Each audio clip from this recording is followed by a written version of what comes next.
Hello, and today we're on time, um, but not in full force, which I don't know which one is worse. um, yeah, today we're gonna cook, y'all, because we're gonna talk about cooking in blood. Um, in Dutch, we have a bunch of recipes which use blood as part of the cooking, and I think they originate from a Christian history. So yeah, the that brings up the question, right? Like, how literal are we supposed to take these things? But yeah. So let's do a step back and a bigger reflection, right? So, because we've been reading this book for a while now, and I do feel like I am seeing the world differently, right? Like I'm seeing all of the relationalities, and I can contextualize them. Um, Often it's also that they're too big, so I can't really process them apart from like making a note that they're there. um, and yeah, like I think to go further in the theme of cooking, you kind of have to taste it, right? Like you kind of have to see, yeah, like see how it comes to fruition, like in your life, because at a certain point you yeah you run the risk of over emphasizing certain aspects of the symbolism unjustly, right? So Elena still watching. Awesome. She kind of reached out to me and she was talking about my negative valence in relationship to time, right? And that made me reflect on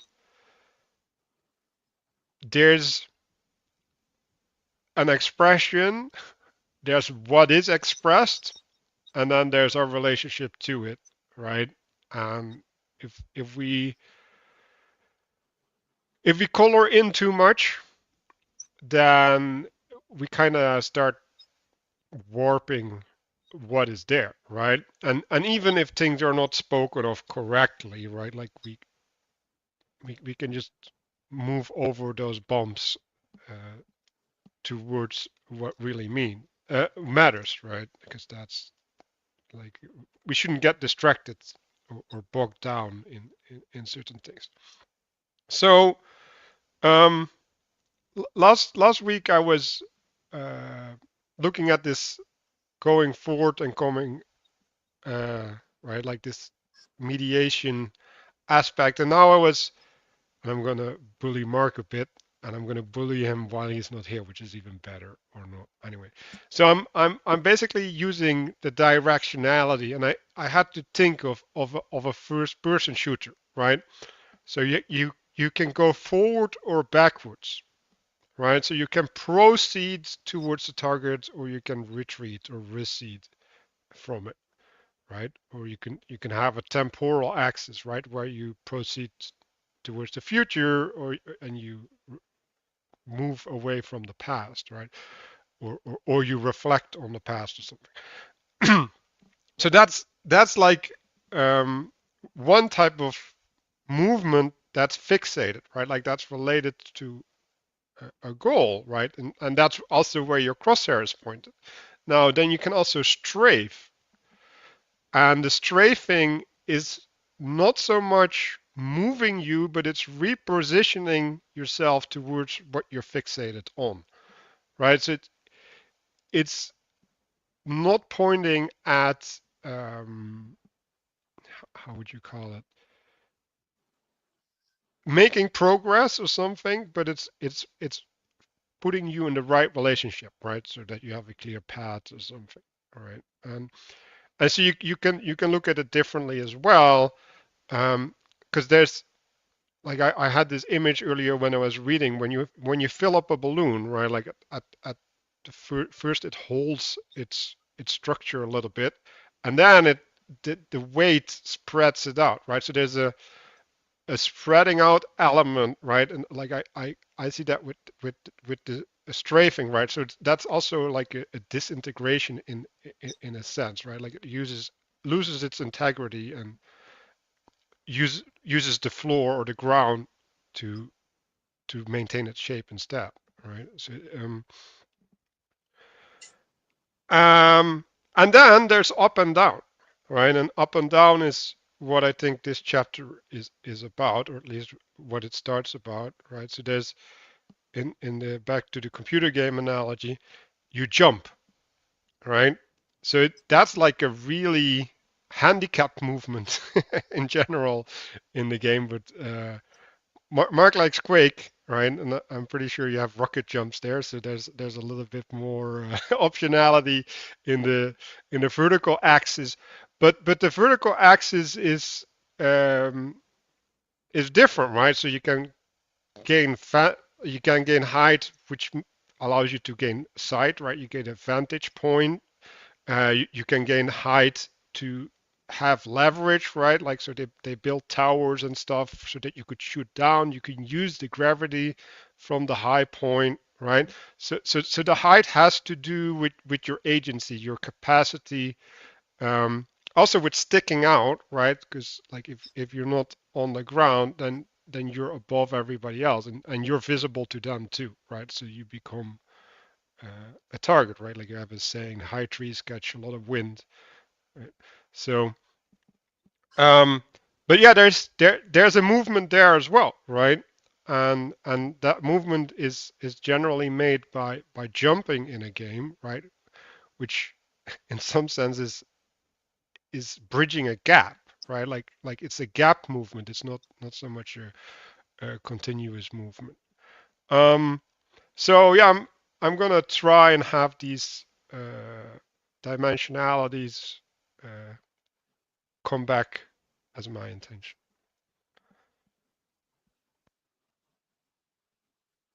And that wasn't hopeful. Christopher, you can go next. Okay, yeah, I've set my intention here as original recipe because we're talking about cooking, and yeah, well, part of the purpose of the whole book here is kind of like going back to an earlier view of things and doing something based on what's plainly observable more so than what you can imagine you can cleverly like foresee or something. And also recipe, I looked it up. Recipe was like originally like a physician's like written instructions for take this. And so kind of how I'm trying to look at this chapter particularly right now. So um Castle. Sure. So something that's been on my mind, I was really enjoying after rereading this chapter, just the way that Matthieu kind of just juxtaposes legal justice and cooking together. And like it's a really nice connection. So my title here is Hungry for Justice and Chicken. I've actually just spent the last 2 hours making some nice chicken, so I'm very happy with that. And I'll be eating it here because I only just finished cooking it like 15 minutes ago. But I like the sort of the directionality of the up and down with this one because it's very much a matter of going back to the previous chapters of raising matter and lowering meaning. There's a lot of refinement that's happening here. To the point of like the overemphasizing that Olena had mentioned to Manuel, you have this thing of, there's too much light, like you burnt it. And so there's an element there of raising something up too high or maybe too quickly, and because you can definitely you can sear the outside of the chicken, for example, by having the heat on too high when you initially put it in there, and then you can end up with cold on the inside and then burnt on the outside. So there's a certain level of measure that's required there, but I also like this thing about, we're going to get into what is blood vengeance. That's sort of, it's like raw justice in many ways. And then how to the different layers of mediation that are required to actually make a form of justice that doesn't put you in a cyclical state. I mean, like your digestive system will be put into a cyclical state if you eat raw meat, for example. And so there's a lot of danger there. And then this thing about changing your focus also depending on where you are in the refinement process. So, you can put things on the back burner if you've got bigger fish to fry, So there's certain stuff like that. And then this bit of, I realize that all the puns are just coming out all at once, but there's this thing of also biting off more than you can chew, right? So you can do that even before you started eating. Like I did this to myself today. I had a large amount of chicken breasts in batter that I was frying. And I only had time, even though I started 2 hours ago, I only had time to cook about half of it. So the rest of it is in the fridge. And in many ways, I've kind of backburnered that, or I've put it in stasis for now. But there's an element of kind of going to Manuel's first-person shooter analysis that you have the person that is getting the higher advantage, but there's also an advantage to the low perspective. This was something maybe people would even accuse me of being guilty of it. When I would play competitive games, it was always drop shotting just all day long. My whole thing was, I'm going to make you look down while I look up, and extremely, advantageous for me. Very annoying. I've heard many insults about it. But in a lot of ways, by getting that nice contrast, you can kind of see how low you actually are, or how insufficient your current state is. You're maybe seen as lowly by doing that. But you get, if you're looking up, you actually get a better perspective, and what you're aiming at is a lot clearer than the person who has to completely adjust their perspective downwards to accommodate, to condescend to your level. So those are just a few things that have been kind of swirling around in my mind today as I was cooking. But I'm really looking forward to this chapter. Mark, would you like to go, please? Sure, I shall round out the whole round here. So yeah, I mean, I like what you guys are saying. This is pretty good. I mean, I think the important thing here is to recognize that raw form of justice is not bad. And I want to highlight, a Jordan Peterson quote, right? He said, "We often don't see God because we don't look low enough." To boost your point, Castle, about everyone's trying to look high or be high and look down. And the real advantage is actually on your belly looking up. That gives you an advantage too. And it's a significant one. I can tell you from Quake and Quake World in particular. That was one hell of a trick that people fell for over and over again. And I think that's important to sort of recognize, but also I think this is one of those areas where, again, Mature uses the word opposite, right? I understand why he does it. I'm not criticizing the use of the word, but what's demonstrated here is the union. And the difference is that when we think of opposites, we'll say in the age of Gnosis, with propositions, we tend to think of things on the horizontal plane. And it is that vertical axis that gives us the ability to so-called combine the opposites, or resolve the paradox, or dispense with the contradiction. That's all the vertical causality stuff. That's how you do it, right? You just have to have a three-dimensional mind, and the problem doesn't appear because it's not actually a problem. It's just something you, in your limited way of thinking, perceived as a problem. And I think that's also going to be reflected in here, like directly, like, oh yeah, there's an integration that happens as the result of the union of space and time, which is, called civilization, roughly speaking. That's how you bring those two things together. But there's also that sense that it's not looking up versus looking down. It's doing both. And that, I mean, Paul van der Clay talked about this maybe 3 or 4 years ago now. Eyes up, eyes down. And you can't just do one or the other. You need both. And it's managing that where the magic is. Not picking one, but managing both. And that's a lot of work, and people don't like it. And I can see why, but also too bad. It's like we're stuck with that. And so I just wanted to point all that out because I think it's, that's what you're supposed to do with the symbolism.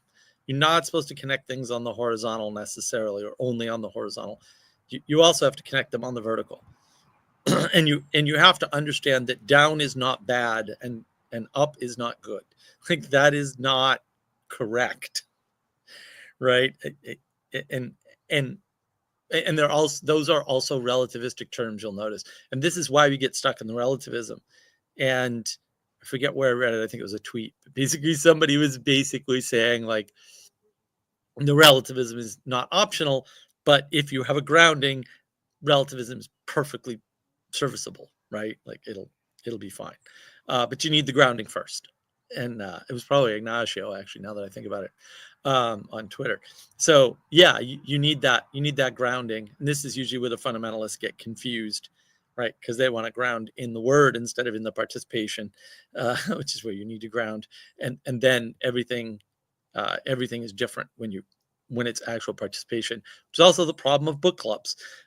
But we're doing our best to break out of that with this barely a book. So yeah, I just wanted to highlight all that and say, that's what I want to try to exemplify as we're going through this, is that vertical causality relationship. Yeah, I want to respond a little bit to the gaming purifications, right? So Prince of Persia, right? They're platformers, right? So that's flat world. Mark likes the flat world, and the flat world can highlight, right? Because Prince of Persia has a lot of vertical interactions, right? So they can highlight them and play with them, right? And you also have top-down things which remove the vertical element completely, right? And it's all about traversing terrain effectively.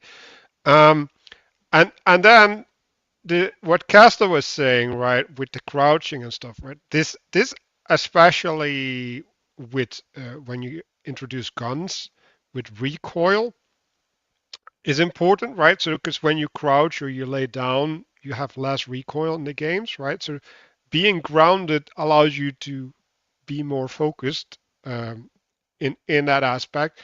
And also, like when you're down and the recoil points you up, which is interesting, like it pushes you back and up, um, and so that takes you away from the ground, right? Naturally, and so like I think there's some frustration there too. Um, so then also what came up is like the low, right? Like it has to partake, right? Like I think that's what Mark was pointing at with the natural justice or whatever, right? Like on the natural law, is it has to be part of the system. And so if you get too high without staying connected to your origins, literally, right? Then well, like both break, right? Like the thing that you build upstairs breaks, and the natural stuff breaks, and you have nothing left. And the word that came up there is undermining, right? So like, what is undermining? Well, like let's just say that I don't want to use the word flood, but let's just say fogs, right? Fog, people with their head in the clouds, right? They can't see the ground anymore, right? So there's and like what happens? Well, they get undermined, right? So under their vision, something that should be visible, but because their vantage point is too high, they can't see it, right? It it starts something starts happening that sabotages the manifestation of what happens up above. Um, so maybe we can connect that to Noah actually, because now that I think of it, I think we actually might. Um, so yeah, like what is the flood, right? Like everything you do is undermined in some sense, right? Like you can't find solid ground. And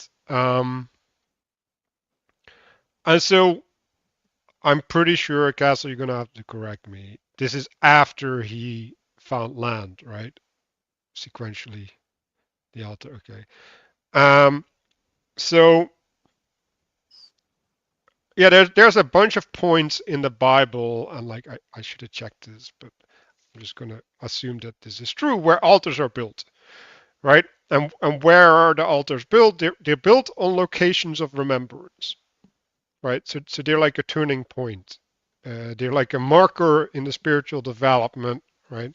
And like I kind of want to disagree with Pageau when he uses the word exchange, right? Like I don't think altars are points of exchange. They're points of return or something.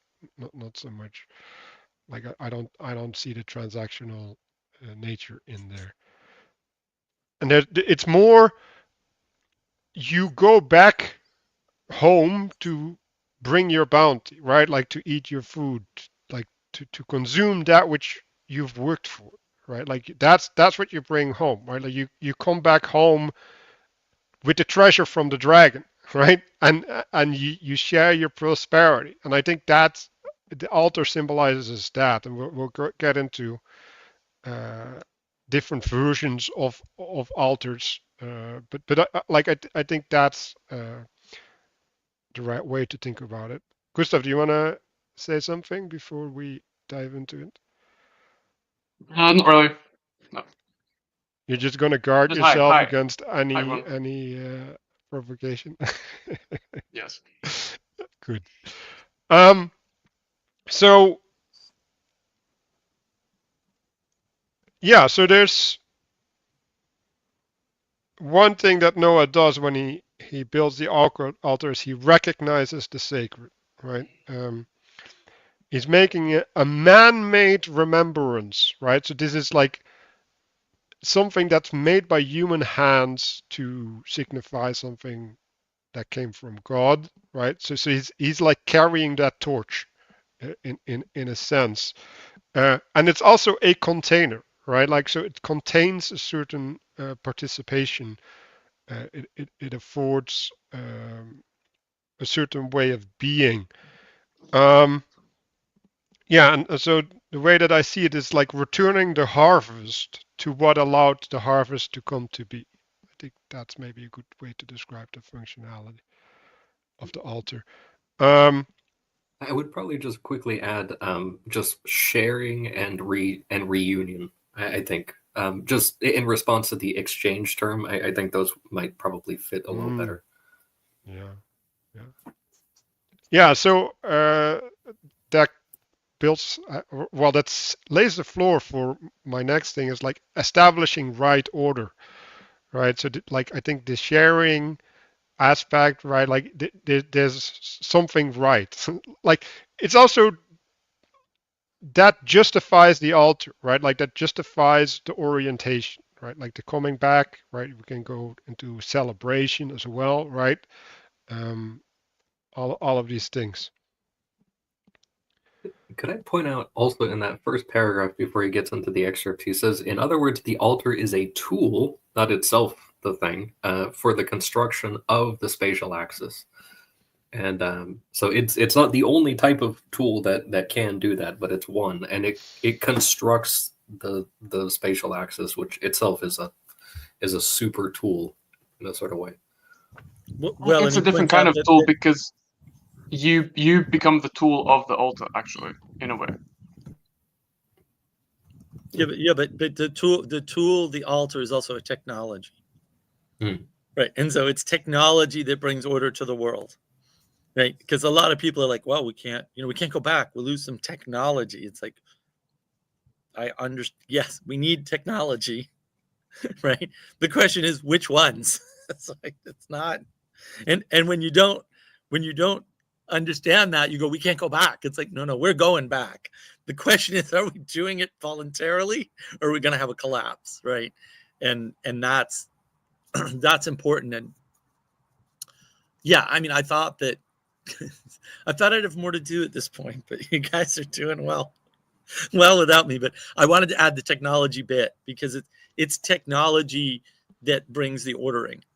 And so it's just important to give the sort of technology hoarders who don't want to give up something goofy that we probably destroying the world, like video games or the internet, their due. It's like there's a reason why they don't, because they're not wrong when they say we need technology. That is actually true, right? The Luddite attitude is nuanced, but it really is a question of which technologies, or maybe not even which. Like maybe we can have as many as we want if we prioritize them correctly, right? Or give them proper ordering. Or another way to think about that is we pay attention to the importance of them.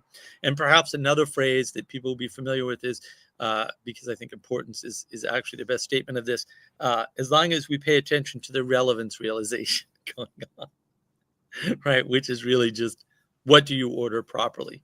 Or Jonathan Pageau, I think, calls it ordering of attention. That's relevance realization. That's importance, right? And what that tells you is where to put your care, right? And it's not like you can abandon your care for everything, but you have to abandon your care for some things because there's only so much care to go around. And so I think like those are important points, right? They're not saying we need to preserve technology for no reason. Maybe they don't understand why, which I very much think is the case, but they're not wrong. And so we need to find that balance. So there was something, and I commented on last night's live stream after I realized it, but there was this word that I was looking for, this thing of putting things in their proper place. And I was like, it was going back and forth between moderation and rarefication, everything. And what just came to mind is I was like, oh no, we actually can just use the word marginalize in a positive valence. And I said, like make marginalia great again, and then also make marginalia marginal again. And it's like it could actually be great in its proper place. You can have all the frivolous stuff on the edges.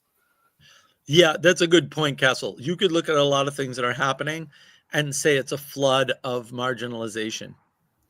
And then it's like, what is the Pride Parade? Oh, well, there you go, right? And you can just start looking more and more and more and go, oh, there's a flood of marginalization. It's no longer marginal. So it's a really good observation. Yeah, that connects back to the relativism as well. So it's interesting because I don't know what Mark was talking about, care and relevance realization, and I had abandoned care as a substitute for daycare, because that's kind of what we do, right? We care for things and then we leave them. We put them at a place, and that means that we've cared for them. So I'll connect that back to the altars. Like, what are our modern altars, right? Like the places that we return to bring things back. And it's like, what are the things that we are returning actually to these things, right? And like, often it's digital credits, right? That are intangible. Like we don't relate to them, right? And they end up literally on the other side of the world in China, right? And it's like, okay, so we're offering what? Sideways to the other side of the world. That's the way that we do our offerings. It's like, what's going on, right? So that kind of, well, or you could phrase that differently. We're offering to the margin, because in the margin things can manifest in a different manner, and we can profit from the different manifestation. So yeah, and yeah, going back to the altar, right? Like, how can you have proper reverence when everything is hidden, right? Like, if you don't make the altar an altar, right, and give it a prominent place, but it's all implicit, then you can't have the proper relationship. Do you think that you can make sacrifices without an altar?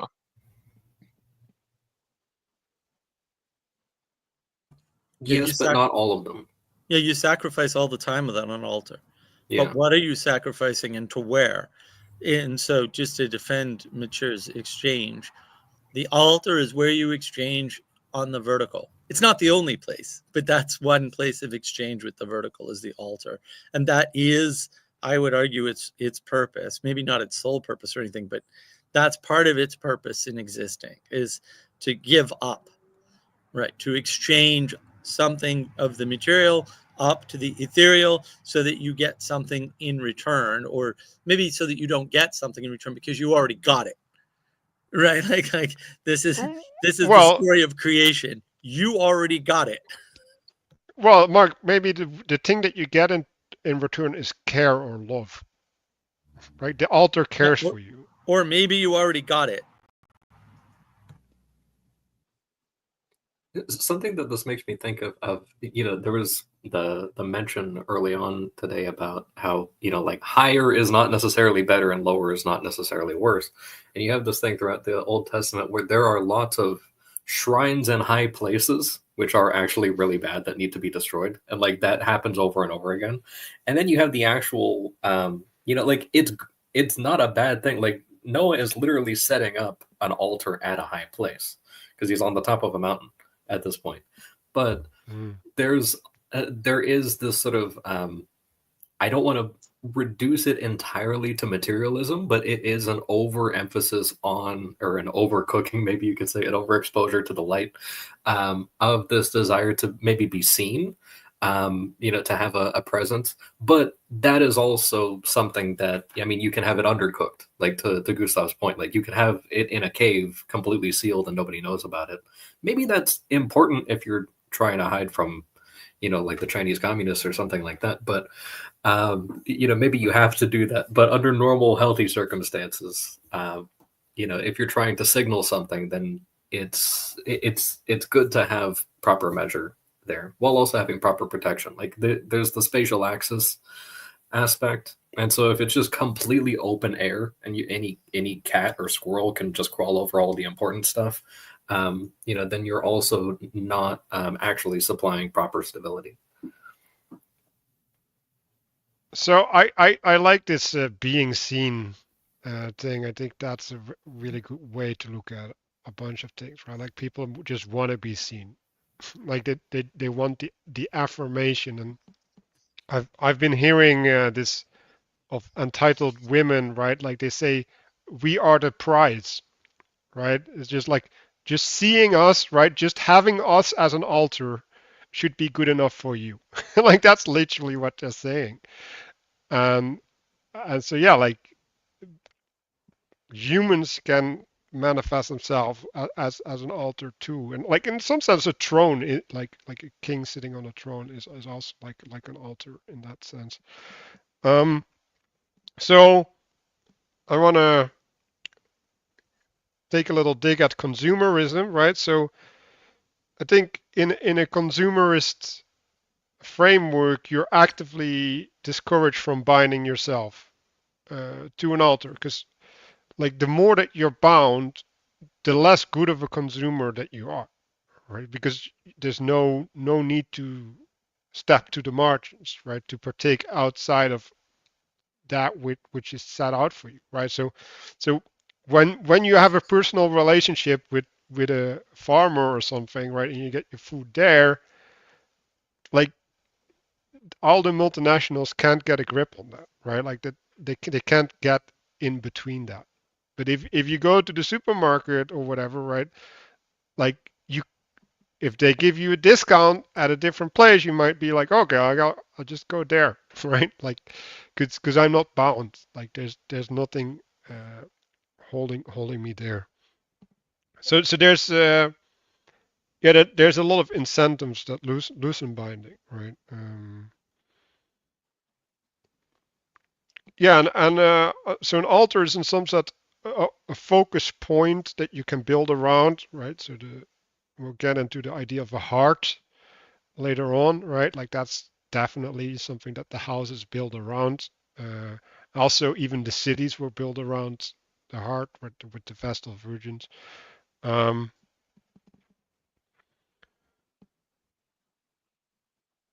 oh yeah, so burning on the altar also relates to smoke signals, right? Like smoke signals are also a way of communicating.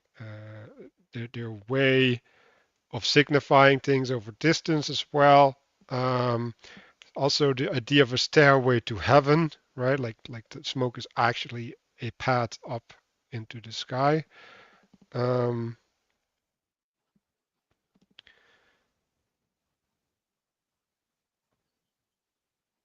yeah, smoke carries things, right? Like smell. So I guess we can move a little bit further in the text. Um, so when we look at the text, it says that God took of every clean beast, right? So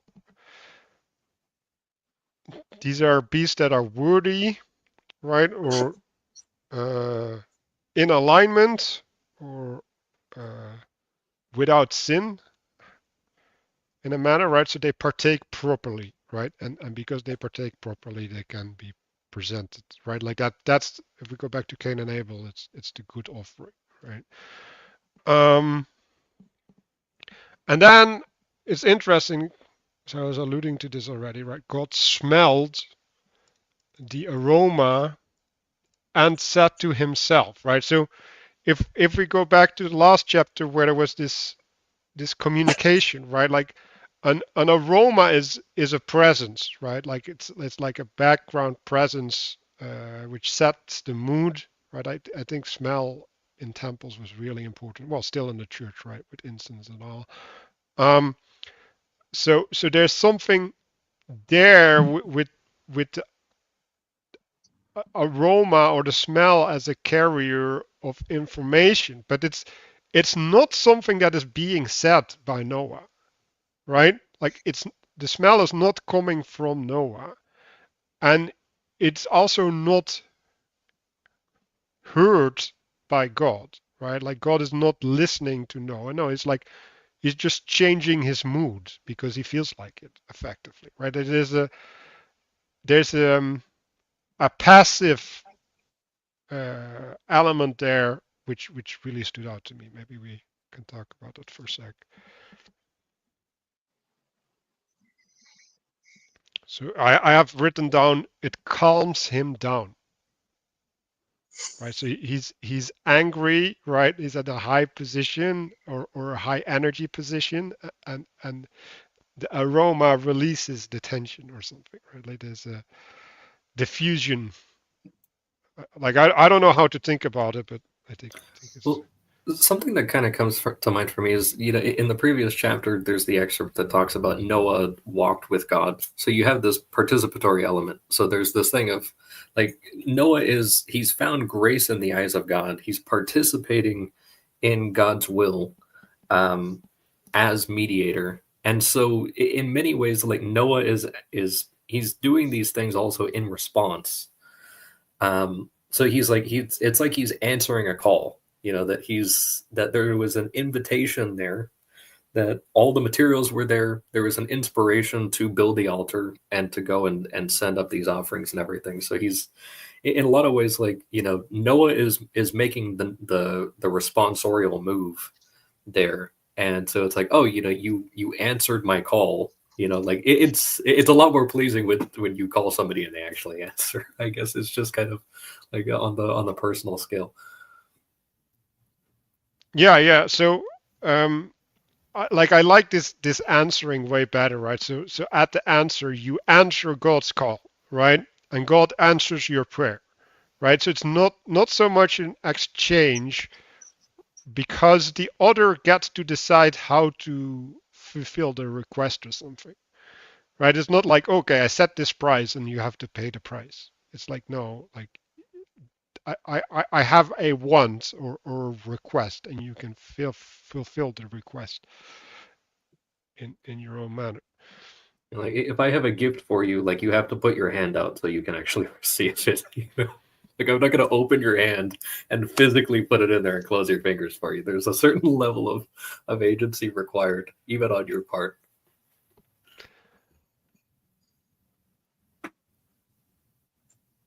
So, um, Then we can go to the next part. God smelt the aroma. I will no longer curse the ground of humanity because, and then you have this interesting word, imagination, right? And so I was just thinking, right? So when the image, right, is in that word, right? So what is the imagination? Things that are made in your image, right? Like it's an expression of your image, right? So if you look at imagination of man in that manner, right, it's like, okay, yeah, like then the imagination is necessarily an expression of your image and therefore evil, right? Like,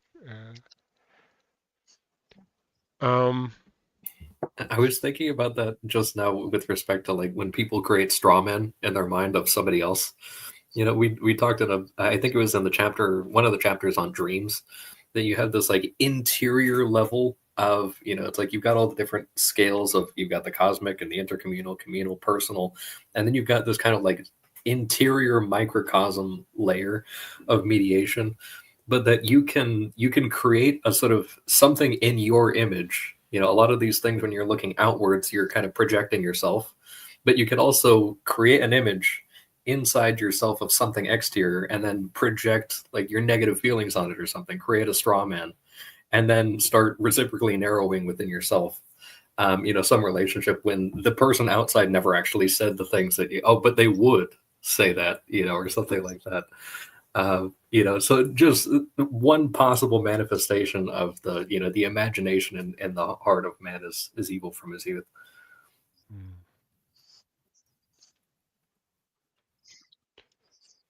So then we have another interesting sentence. Until all the days of the earth have been completed, right? So I was like, okay, what's going on here, right? So basically, earth is analogized, whatever. It's put in an analogy with a life, right? And that the life of earth comes to an end at a certain point, right? And then the earth is fulfilled. And at the fulfillment of the earth, these processes that are below that are no longer going to be manifest. But as long as the earth is alive, right, or life is manifest on earth, then these things will always be present. This so the whole thing with completion is really interesting because previously completion was taken as the spatial thing where you're kind of integrating more and more marginal stuff, you know, in the squarification and the circularization, right? The completion was the circle thing, is that um, the square was the consistency and the circle was the completion. And so this is taking that and applying it to the days of the earth or the kind of the lifetime, right? And so that kind of, to me, it looks like you're getting more and more marginal stuff, whatever that looks. How can time be marginal? I don't know, but that's there, and I think the word is significant. But I think this, like, it's a tricky sentence because it kind of implies that, oh, once they are complete, they will be annihilated potentially, right? It's like Mm. if we use lawyer speak, it might be that it's ambiguous whether the annihilation will happen once the days have been completed, but it won't until then. And to me, that idea of something potentially being annihilated at completion, that reminds me of martyrdom, about how martyrs sort of in their martyrdom become complete, and there is this simultaneous both completion of their life and this kind of higher fulfillment of their existence. Yeah, in that annihilation. Yeah, so I I actually think that time is literally the margin knocking on the door. Like that's what time is. Yeah, I mean, I think that when when you talk about um I mean, I think it's further on, but when you talk about time is blood vengeance versus space is legal justice, right? And the difference is basically that time is that chaotic element, and ordering is the element that is facilitated through the use of technology and also the creation of technology as such. Then things start to make a lot more sense, right?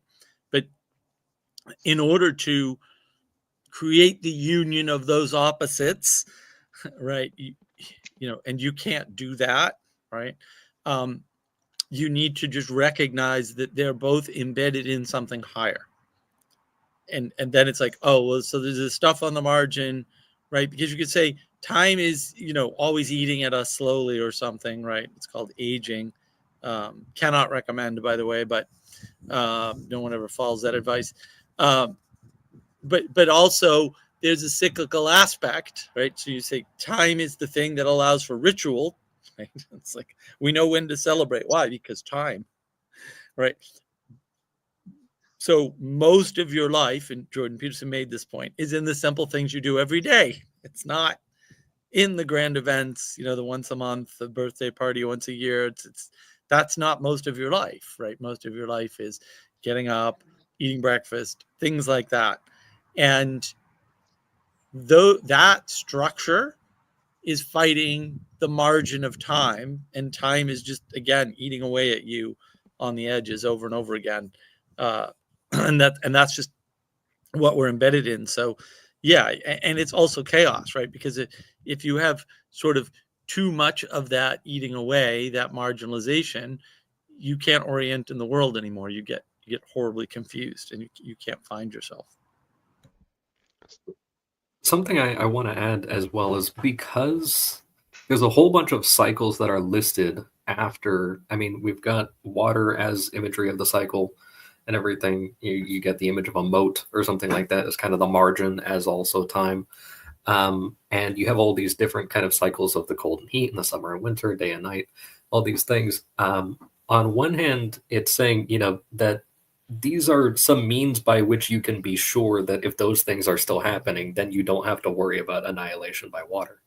Like that's one sort of possible point of orientation of knowing, like, okay, yeah, like is the entire world going to get flooded today? Well, is it winter? You know, like is it summer? Like, you know, but also because of that cycle, you think of like crop cycles or something like that. There is an element of eventually all the crops do get annihilated, but also there's a certain dormancy period before the cycle starts over again.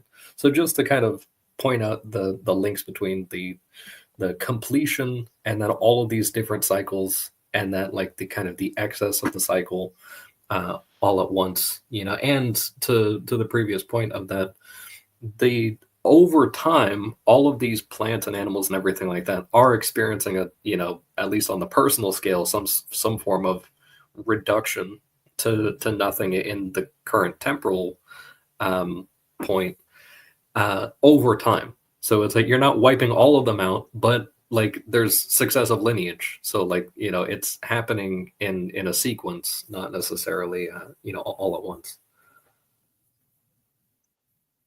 Yeah, so I got this completion of the days of the earth now as the whole of earth being lifted up into heaven, right? So like the earth itself is the altar or something. And I want to connect this to the dichotomy of water and fire that is being introduced. So I had a bunch of doublets or whatever, but they contrast against each other, right? So water is subject to gravity, right? So it falls down, while fire is more like a spirit that rises up, right? So it goes back to the directionality. I was already talking about the balloon filling with water, right? And then like at a certain point it's spreading over the surface, right? So there's also a disintegration that happens with water, right? So if you flood something, if you add too much water, things get reduced to their particles, right? They can't remain structure. And the purification of fire, right? Like it doesn't disintegrate, it transforms, right? So it takes something, right, like wood or whatever, and it eats it, and then it produces something else, right? So it on the altar, right, God smelled the aroma, right? So the aroma is the product of fire consuming the flesh, right? And creating something new in there, right? But that also, like, the aroma is also ineffable, right? So it it it it it, it makes into spirit in some sense. So yeah, so water washes while fire evaporates, right? So and then water partakes in the body, right? We consume a bunch of waters, right? Um, while fire needs to be given a body, like fire can't exist without a body to inhabit or use, right? Um, so when you're on fire, right? Like, it's actually, there's something that's using you at that point, right? Like something is coming through you and getting expressed. And then I also had to think about Moses going through the desert, right? So you had the cloud.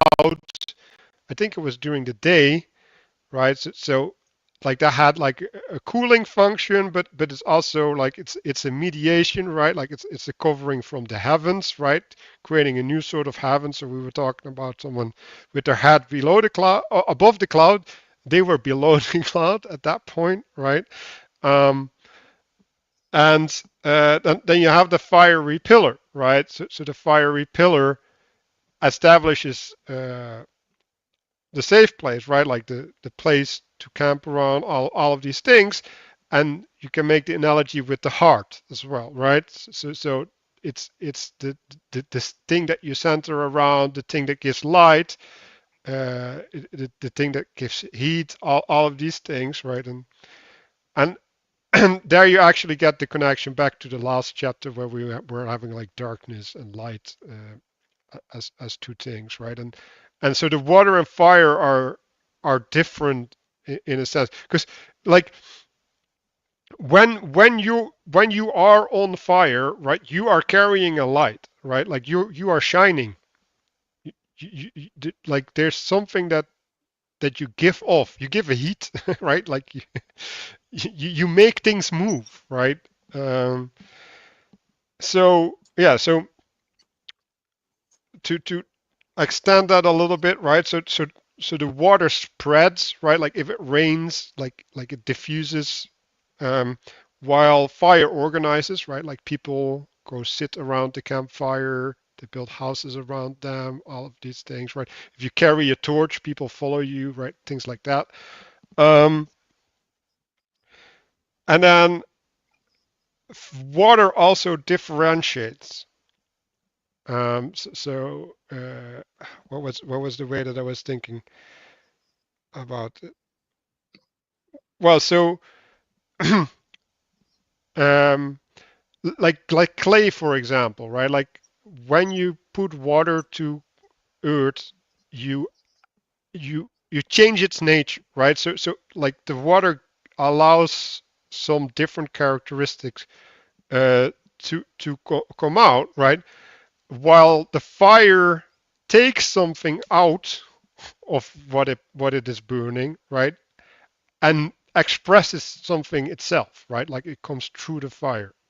So that's also a directionality. Um,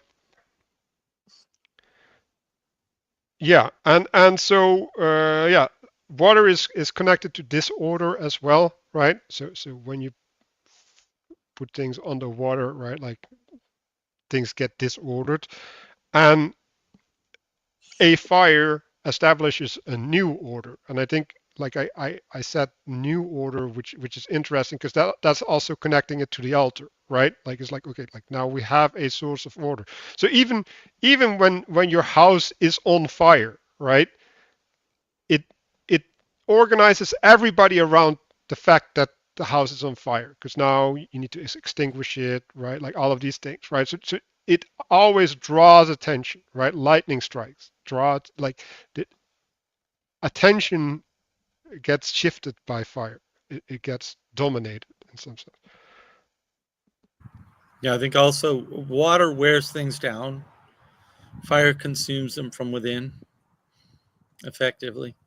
So, but I think the main point here is about the fire is artificial, right? It's a technology because you want it controlled, and it is like fire and water are opposites in that particular way, because that's how you put out a fire is with water, and the way you dry things out is with a fire. So, remove the water. So, I mean, I think that's it's a tension that can only be resolved by going up, and that again is the important part. Like, how do you resolve the tension of, we'll say, time eating away at you with your requirement really to order the world so that you can live in it, and that's all about going up, right? It's all about that vertical causality.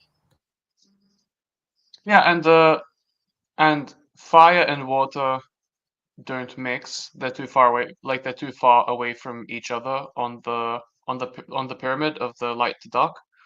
So they don't mix, and they have to be kept separate, even in time or space.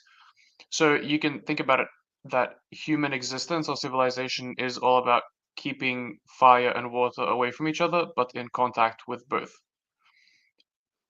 Uh, and we're kind of in the middle. Like we always have access to water and we always have access to fire, but we can't mix them. So the image of a house with a hearth in the middle is like all of human existence. Like there's the hearth, there's the fire in the center, then there's us with the room around it, and we're safe there. But then outside there's a roof, and the fire is safe from the water, basically. I like the point of kind of the tension between the two, and I have a ridiculous example from just an hour ago when I was making food, is that I was making vegetables along with it, carrots and broccoli, and I was making those in a pan, but I realized that there was still too much moisture. I was running out of time.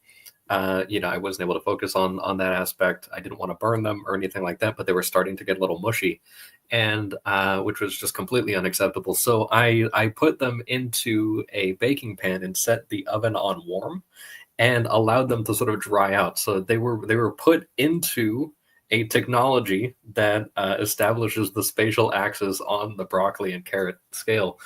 And they came out excellent, by the way. It was really good. But there's that sort of tension, and like trying to balance that by going in these little intermediate stages of, I'm not applying fire, I'm applying a light amount of heat lamp and like just a little bit of heat to it, and that's just enough with a certain amount of time to allow the stability to return to itself.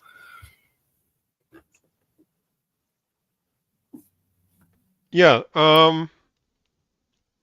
So Matthieu uses the word safeguard the world, right? So the thing that brings that up in me is stand between, right? So and now I just made the connection to the what's it called, the second heavens, right? Like so like it creates a space, a covering, right? Like it covers a space where it separates the inside from the outside, right? So it puts things on the margin. And I think that's kind of what safeguarding is, right? Like it's keeping things on the margin, and defining the margin with that move. Maybe that's the more important part. Like it's giving a way to judge the margin. Um, and you obviously have the idea of the fiery bush, although I don't want to get into that too much. But we should at some point. So this I couldn't really like it didn't fit for me. So maybe someone has a comment on the footnote.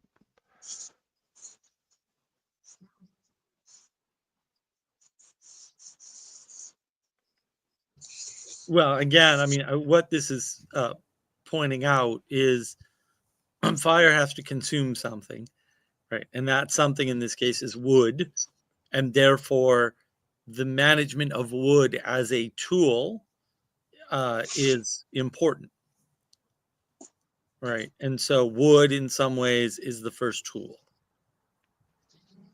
right? Because it's a tool for managing what is otherwise something that is untamed in the wild, right? Lightning strikes a tree, the tree lights on fire, that's untamed. Like that's just, an order of destruction being imposed upon the world because it's not constrained with technology. And that again goes back to my earlier point about protecting technology is important.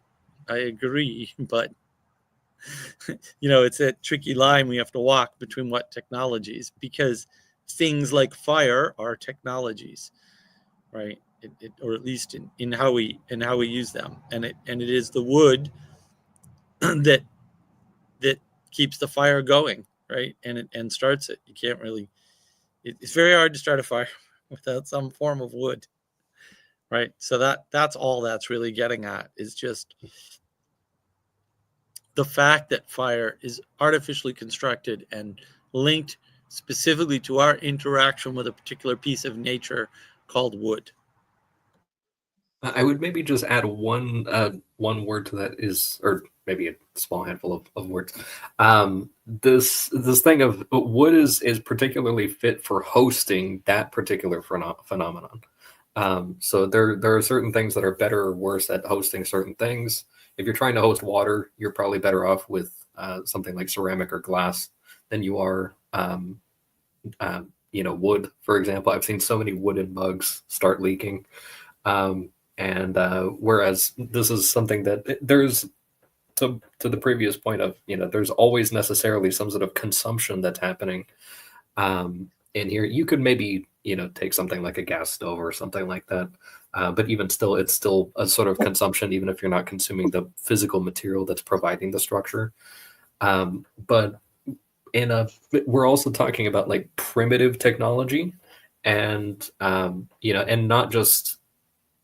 not necessarily like bad technology. A lot of times there's a sort of negative connotation of things that are primitive, but just a very basic level of technology, that this is I guess the default option for hosting that particular technology, which is fine. Yeah, I want to continue on the wood a little bit, and I also want to respond to Gustav earlier in that wood is it's not the purpose of a tree, right? Like the purpose of a tree is bearing fruit. And so the wood is like a body that's left over after its death. And then in some weird manner, like that wood still gets to partake in hosting glory effectively.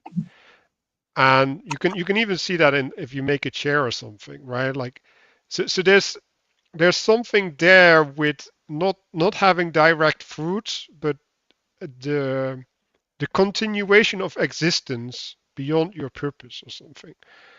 And from there partaking again within the whole.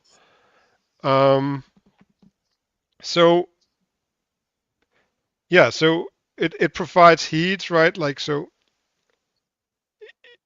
it's in other words, a womb or soil for something artificial to be born, to be refined, right? So if we're taking about like cooking, for example, we have the wood is bringing out something in itself that doesn't directly partake in the food, but it allows it to happen, right? Like it provides the energy, it nourishes it, right? Like so. Um,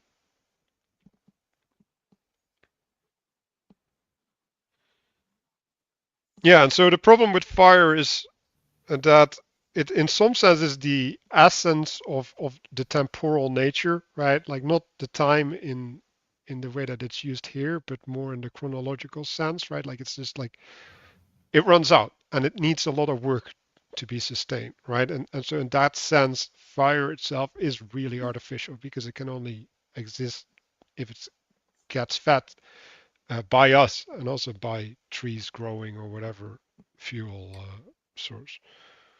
I want to just add to that as well. You know, many species of tree can grow back from a stump. Yeah, I mean, it still takes time, but you don't have to actually burn the entire tree.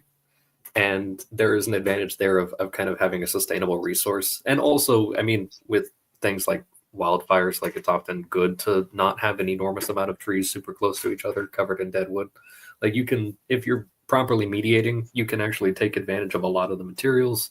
You're going to get a sufficient amount of it, and it actually doesn't require biting off more than you can chew as far as the tree goes, or removing its capacity to continue to sustain years later. I mean, you can chop down another tree and wait for this one to grow back in 7 years or whatever. Yeah, that's somewhat analogous for of shearing wool, right? Mm. And so the wool gets to partake in our clothing, which is also really weird. Right. Um, There's this way of looking at the burning of wood as a symbolic, like an alchemical action or like a symbolic action. But I'm not gonna go with the alchemy thing. But it's like you can think of burning wood as taking the structure of something that has been finished as the structure, that that serve the purpose, and then you take the bones of it, and then you turn them into heat and light, into fire. And so an example of this is, so I buy a company. This company is no longer functioning. Maybe it's old, no longer serves its purpose, whatever. But there's still people working in it. There's still some kind of organizational structure, and so on. Then I I examine it. I digest this company, and from that I gain information. I gain light about the world. Uh, and through the digestion of this understanding, this knowledge of the company's inner processes, I am able to shed light on the world through that. And I'm not sure about the heat part. Maybe it's something about, um, like taking energy from it, or like taking like seizing its assets maybe, and then using them for myself, something like that perhaps. But something like that needs to happen. It's like a kind of uh informational or mental or spiritual eating, I suppose. Like you're taking on new patterns, and you're absorbing them, and you're seeing the world through them. Something like that. The image that comes to mind for me with that is like grafting branches onto a tree or something. That if you can get the graft to actually hold that, in a certain sense, the light, that's kind of cooking those branches in a sense, or growing them, is the light that's coming down from like via photosynthesis. So they do get, they can get integrated in that way and then participate in the light that's coming down to them. But that requires very intentional mediation as well. Like I don't think that necessarily happens by accident. so Gustav, so energy in time, I think, is best expressed in momentum, right? So when you have a company, it has momentum, Yeah, right? yeah, And yeah. so you use the momentum of the company. Mm. Yeah, that makes sense. But I'm sure there's other ways to think about this, like people have relationships in the world, and then you somehow take those relationships and then you dry them out. You give them some time, and then you kind of burn them, and then you get stuff from that to support yourself in the world. Something like that. Actually, now that I think of drying out, right? Leather, right? Leather requires the host to die, right? Which wool it doesn't, right? So a leather Mm. has to be dried out.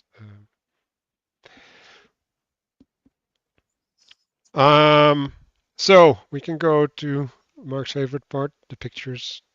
He's just like a child. Um, so the associations that I had with this building of the altar was establishing something, making a camp, planting a flag, right? Kind of that. And then the artificial space forms around it. You create order in the chaos, right? Like the battlefield is a really great example, right? Like everybody rally to the banner, right? Like we reestablish order.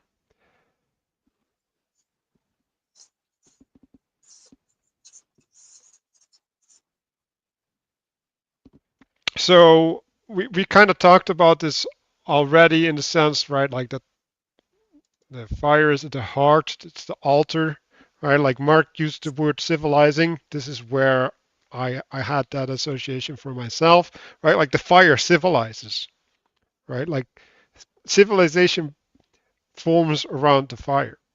So in some sense, right, you can see it as a spiritual source as well, right? Like where it feeds it feeds communion, right? So maybe this is a good point to introduce the idea of communion, right? So because when we were talking about this idea of technology, right? Um, there's something about technology versus communion, right? So when when you commune, you host something, right? And I don't think that's the same as technology, right? Like technology is more invocation than hosting. Yeah, I mean, technology is a set of affordances, right? Because technology is related to ordering. That's what basically he was saying in the last page, right? Technology, the technology of fire is related to ordering. And the reason why, you know, it's not merely that civilization, is facilitated by fire, right? It is, but more importantly, civilization, which is roughly speaking, if you want to get really simple about it, it is the organization of large groups of people towards a similar enough ends, and that requires order, and order requires technology. And maybe again, the first technology is something like fire, right? Maybe we're not speaking historically here, or maybe we are and nobody knows. Not important. What's important is in the book, the technology is related to fire. It seems to be the first technology. That makes total sense, right? That ordering, without ordering, you can't have civilization. Therefore, all ordering, because we already stated pretty much ordering is technology, right? Therefore, civilization is facilitated by technologies, probably not just one. But it's technology that allows civilization to exist. I I I I have to 1,000,000,000% agree. I can't imagine, other than stupid people and trolls, anybody trying to argue the opposite position. But hey, if you want to, I really like to win arguments, so hit me up. And even we are sitting in front of a screen, which is like artificial fire.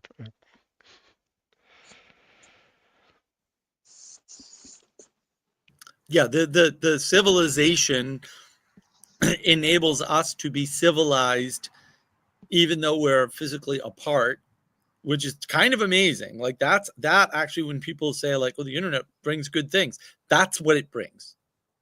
It brings the ability to be civilized when you're not physically together, right? It's just, what is the cost, right? Is that actually worth it, right? Because that's where my questions are. My questions aren't like, I know what technology can do. I'm a technologist. I probably know better than almost anybody out there, because I've really studied this in a way that most people can't dream of, right?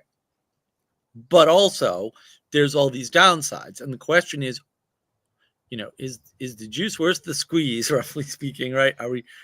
Is this a good trade-off? Are we really getting what we need and want out of it? But this way of being civil to one another and coming together, communing in this book club, is all facilitated by a bunch of technologies, like a whole ton of them. I might even be able to list a good number of them off the top of my head, but like that's what civilization means. It means you need technology, because getting people together requires an order ring. And the way that we implement ordering or manifest ordering in the world is through technology, right? And I think that is far more important, right? Because technology has to be, we'll say, manageable by us. It can't be, I hate to call it this, but a feature of creation or something that came like in the beginning. That then it's not a technology. It's just part of creation, which makes it in some sense part of us, but also completely apart from us in a way.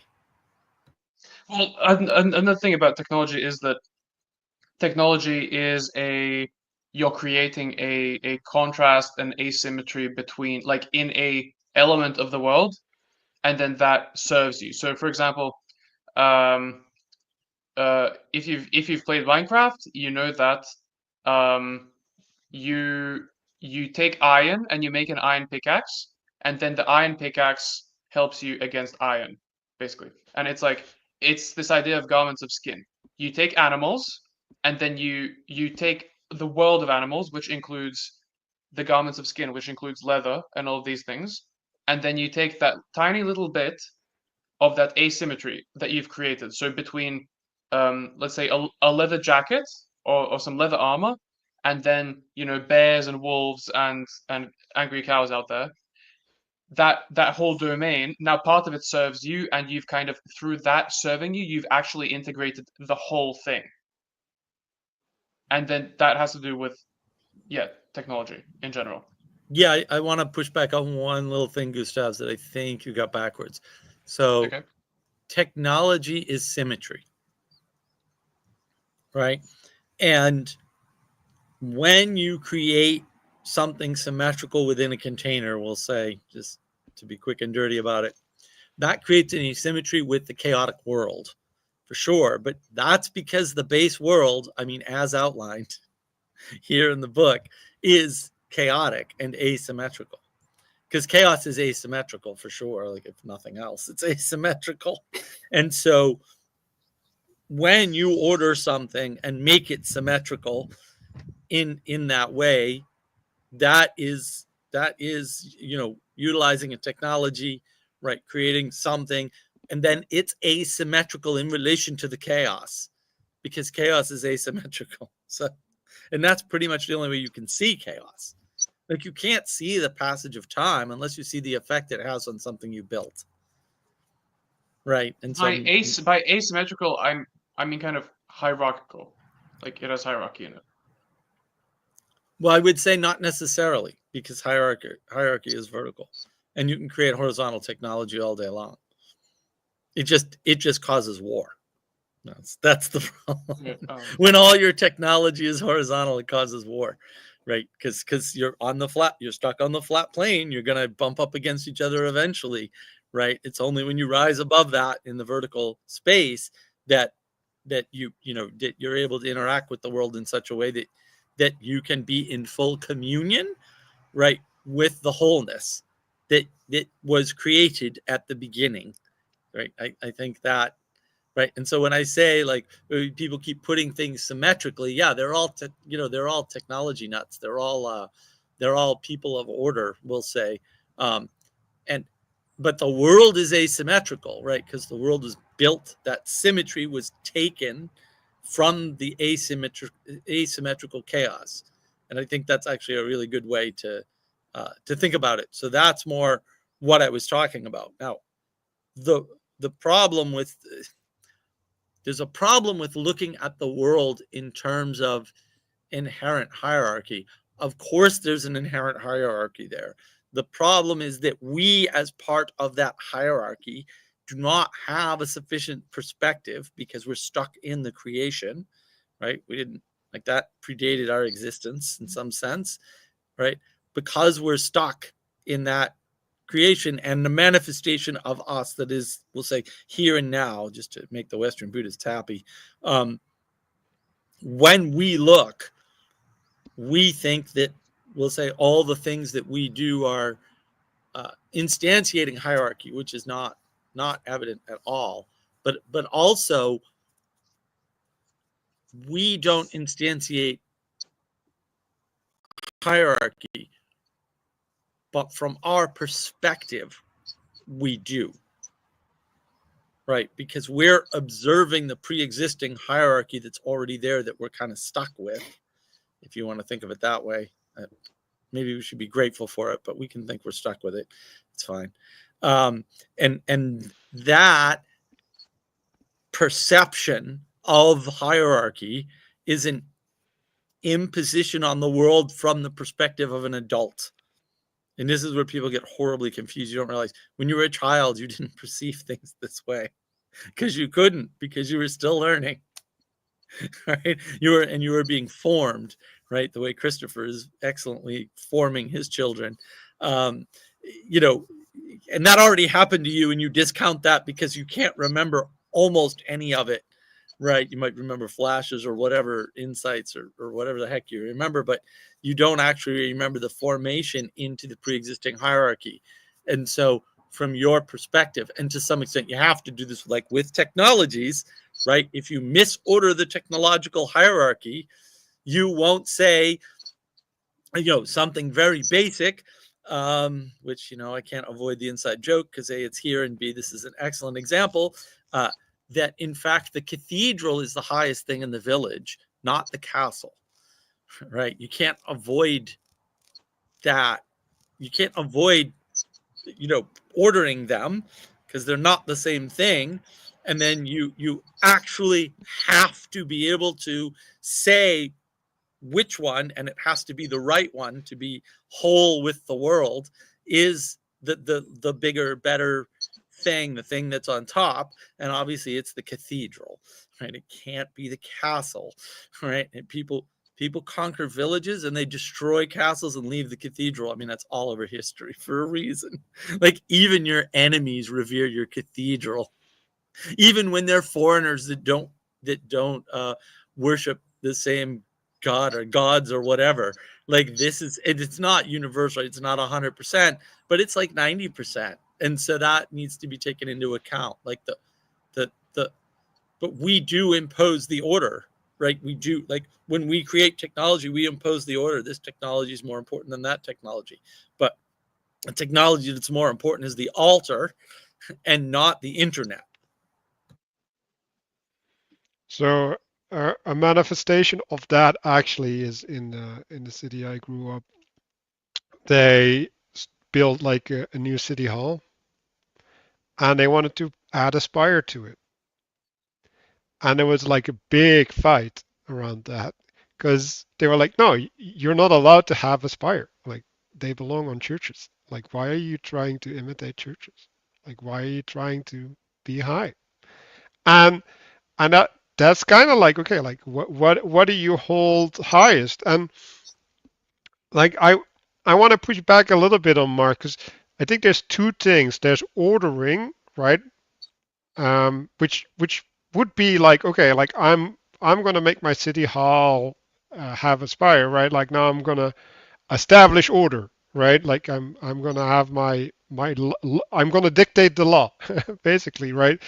And there's also a gathering, right? And so you gather around the fire, and when you gather around the fire, that there's a affordance of something new to enter, right? Like there's a new identity that can be created, cultivated, or something, right? Like so there's the gathering or something. The technology should facilitate the gathering. It shouldn't inform the gathering or something. Like there's a right, and that, well, that goes into the medium is the message, right? Like there. Well, and I think that's the struggle that John Vervaeke has, where he talks about relevance realization, is something should inform the importance of things. And it's like, well, yes, but we already knew that and resolved it with this great book. So I don't know why we're revisiting this problem when it's already been solved. But yeah, and that is the problem. It's the problem of ordering as opposed to manifesting, right? You can manifest a bunch of technologies that enable the internet, but if you don't order them correctly in your society, they destroy communion. And then you say, well, we don't know what the problem is. And I'm like, well, the problem couldn't be more obvious, but fair enough, you're not seeing it. Also, pay attention. You've created a flood or many floods, right? And so that's why we can't have nice things, right? That's why things are breaking apart, because we're in a flood of our own making, because we refuse to correctly order things. And now we have to, quote, rediscover relevance realization or some nonsense cognitive science term that they made up yesterday, just to fix a problem that didn't need to be a problem, because all we had to do was follow the manual we already had. Yeah, so it's interesting. Like, I like this word fixing things, right? So you, like, in some sense, it's like you nail them down. So that you have something unmoving or at least resistant to movement. Um,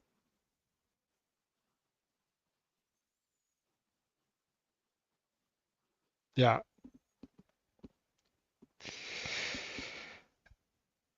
I already feel the resistance coming into this picture, but the rectification I associate it with the change of nature. All right, so we're changing the nature of something when we rectify something, right? So that's actually also being born again in some sense, right? Like you adopt a new nature, and the integration is the assimilation, right? So like you have to get drawn into into that nature, but everything around you also has to start partaking in that nature, right? Because else nature can't sustain itself because it will have to fight the margins the whole time. I guess I just want to quickly mention, because I know it was a lot of the earlier chapters, but just that these diagrams also imply someone that's actually doing this mediation and everything. And like last week, there was the mention I did of, that providing veterinary care to an animal is a supernatural act, based on the nature of the thing that you're providing veterinary care to, but also to your point here of changing the nature of something, that because an effect can't be greater than its cause, like these things aren't just making this progression on their own. That there is someone that is able to produce a greater effect than whatever these things could do on their own, and then they themselves are mediating it in a refinement process. Right, which would be the human-animal relationship where the man stands above animal. Well, and one of the things that does happen is that humans have subjugated a lot of animals by subjugating a small part of animals. By getting hunting dogs, we've effectively taken care of the majority of animals, actually, because dogs can handle a lot.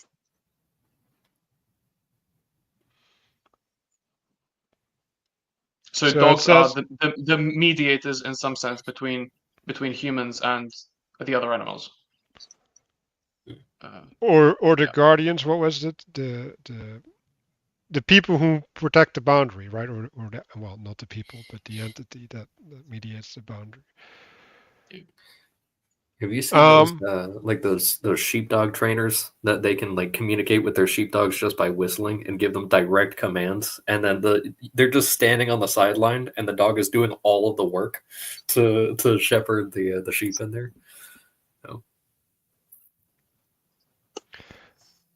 So when we're talking about bloody meat, this was also a little bit difficult for me, but the way that I ended up thinking about it is like it's not fulfilled.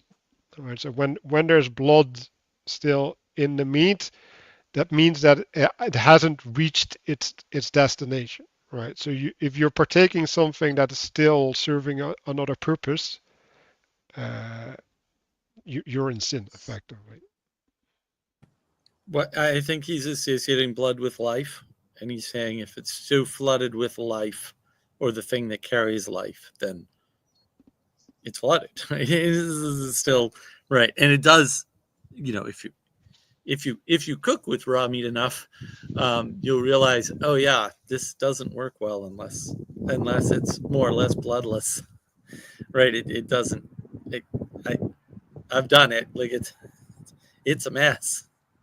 Yeah, and I think that's hard because the blood basically, well, it has different temperatures it operates at, we'll say, than the unflooded meat would, but it also changes in different ways, and because it's changing in different ways at the same, under the same rate of heat, we'll say that has bad effects, right? Like it's hard to cook vegetables and meat in the same pan by using them, by throwing them all in at once, right? Like that tends not to work as well. Right? You need a wok, and you need to stir a lot in order to make something like that work. But you can't do it, on autopilot like you can with most meals. And part of that is just, again, related to this flood, and it, the idea that there's 3 stages and not 2 is really important, right? Because you rectify so you've got some, raw food or whatever, dead animal, and then you rectify it through the cooking, and then you bring it into yourself or integrate it, right, by eating it. And that is actually really important, because this process of refinement and purification is, everywhere, and he's just saying the same thing differently here, right? But it's not quite the same because it's at a different fractal layer of reality. But once you see it, it's like, oh, this is that rectification thing all over again. That's that's the same as refinement. That's everywhere, right? That extra step, because we tend to be stuck in these crazy binaries. I want to add something to this last chapter of, the last paragraph of this page that we're on. We're nowhere near the last chapter. That this bit about the taboo against eating blood encapsulates the symbolism of kosher food.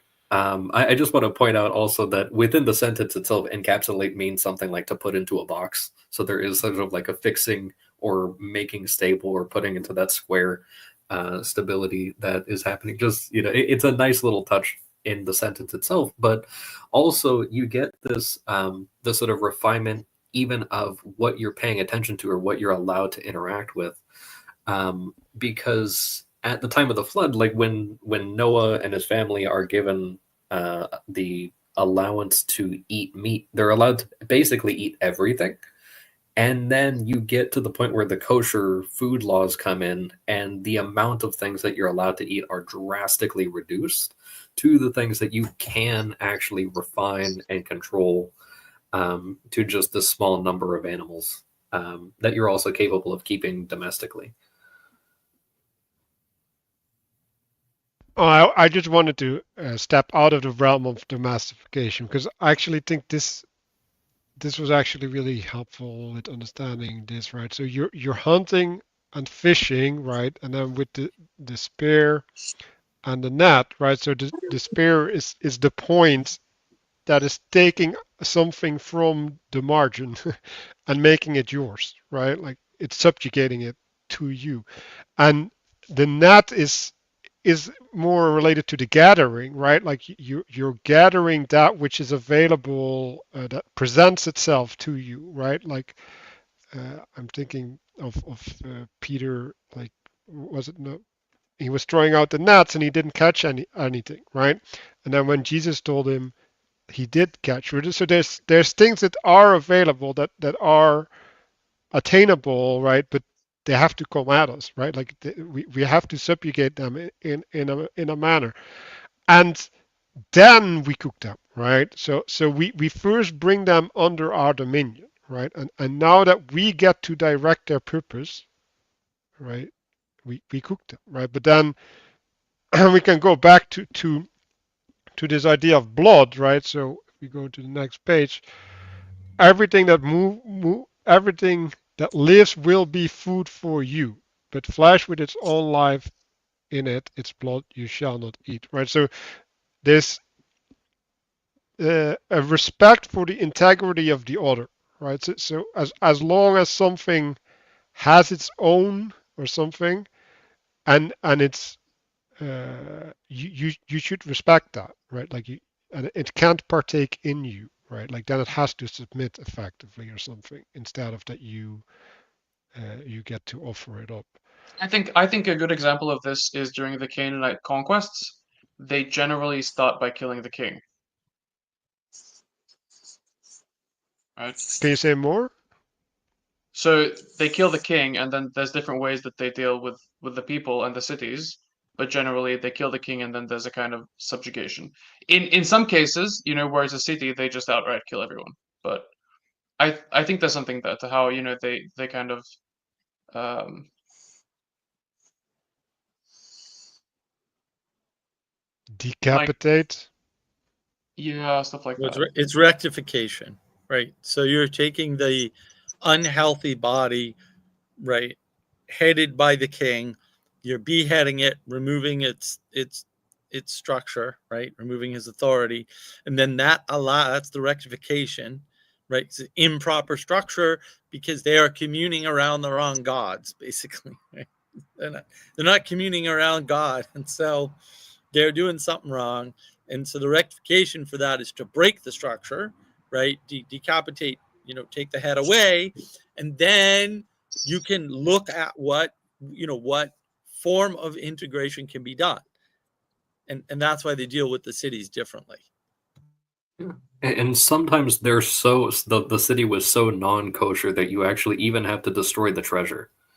Like that, like even the gold, like you have to just completely destroy all of it. It's like there's no integration whatsoever, and there's consequences when they don't actually do that. Exactly. I've been watching House of David recently. I was like, yes, that's what the beginning of that's all about. Like, oh, you didn't destroy everything. You wanted treasure, did you? Well, there's a cost for that, and it's a pretty hefty one. So good luck. In that, yeah, the cost is not just losing everything, but it's a little bit more than that.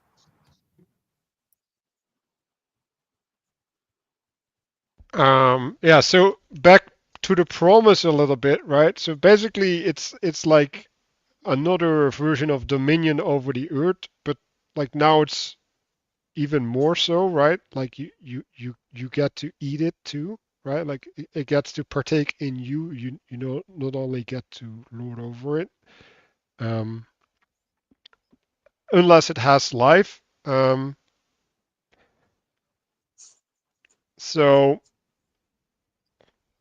and then in the second one, you shall not eat with the blood, neither shall you practice divination and soothsaying. So in some sense, that to me brings up that you are appropriating the life of the other, right? So you're turning their purpose towards your purpose or something, right? And making them uh, subject to you. Yeah, but with divination, you're not necessarily doing that to something external to yourself. You're doing that with the future as such. You're right, and that's why the prohibition against divination that RJ apparently found so important, but was way ahead of us in the text. What's he talking about? Where's this divination part? Because I hadn't Okay. remembered it.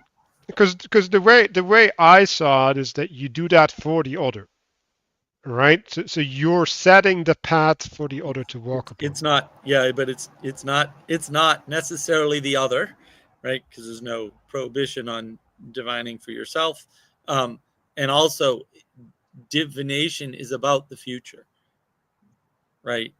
Even when it's about what's happening today far away, that is actually about the future too, right? And so, scientists get confused with this all the time. They go, well, we think there's a supernova coming that happened, 6 light years ago or whatever nonsense they they come up with for measurement.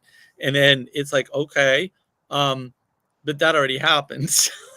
you're looking at the past, you're not looking at the present. And in the same way, if you look at the present far away, that doesn't impact you now, even if you know about it through some mystical internet technology or something, right? That doesn't actually it doesn't work that way. And when you're doing divination, you're always talking about the future.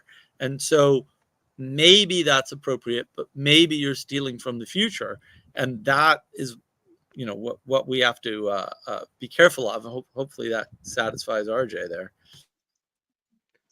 Well, and that's where some of the danger is as well, is that you're using an irrational medium, and that is itself not grounded. Like, that sometimes, there are certain things that I'll see stuff that it's like, well, there's stuff like games of chance and stuff where it's like, well, you can play Uno or something like that. Like, playing Uno is not divination.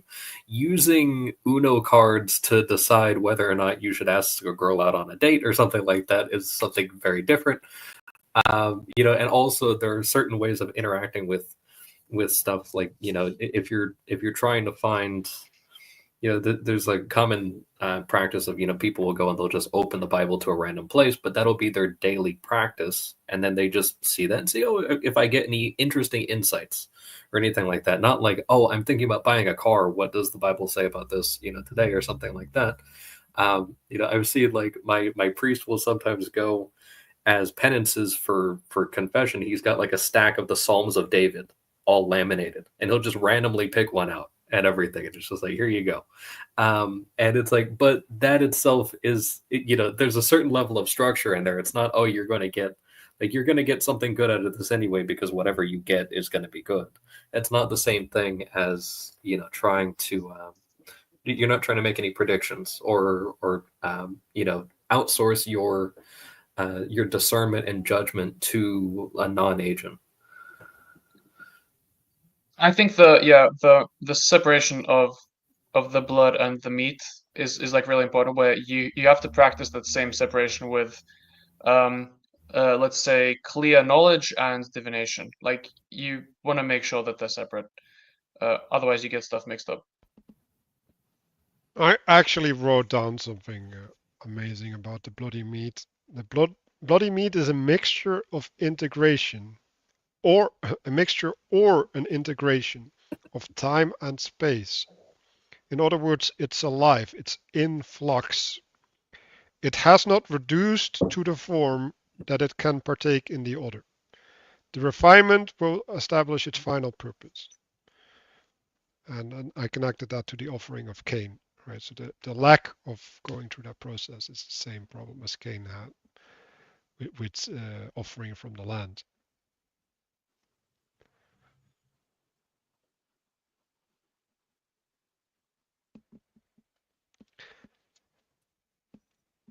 So now we're gonna go down a bit to the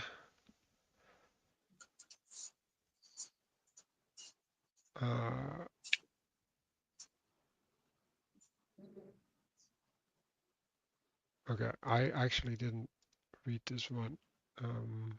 Does anybody have something to say about that bit?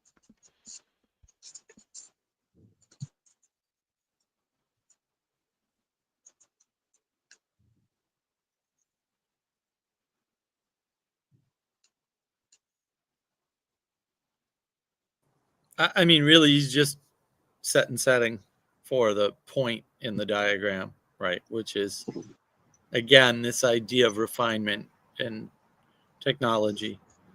All right, if you just, I don't know. A diagram's pretty clear. I can't really add anything to it. This part I thought was really straightforward. I mean, if you don't understand it, yeah, spend as much time as you need. Super important, but I thought it was pretty straightforward. Yeah, it's like you can kind of see this relationship between the sorry, I'll just skip to the diagram. So the relationship between the judgment and the blood vengeance, or like the legal justice and blood vengeance, is kind of similar to the relationship between safe and inherited knowledge and divination. because let's say I make a prophecy, and I have some way to do it, and then the prophecy has this quality of being ambiguous about whether it'll come true. Like it's a bit shaky. It may come true, and if it comes true, then actually it becomes part of established and reliable and inheritable knowledge. It's kind of similar with the blood vengeance. You can actually go out and get blood vengeance, but you will be in a scary situation where it may be justified and become part of legal justice, or it may not. And if you stay within the realm of legal justice, you'll be kind of safe for the most part. But straying out into the domain of ambiguity is scary. Like it's dangerous. It's ambiguous. Yeah.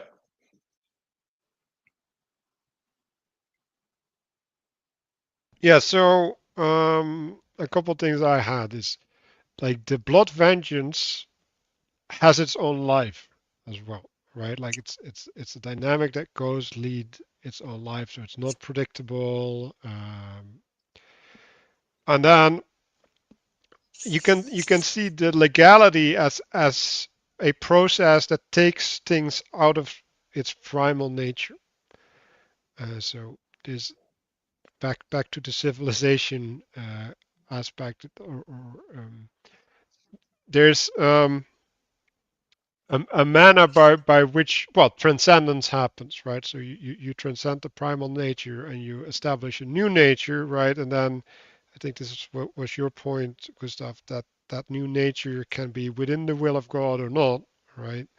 Uh, but I think one of the things that we've established is that you should not carry your own justice, right? Like the justice should come from a third source, third party, um, that can represent this independent force. Because when you take that in your own hands, right, like that's always biased and will return to the cycle of vengeance.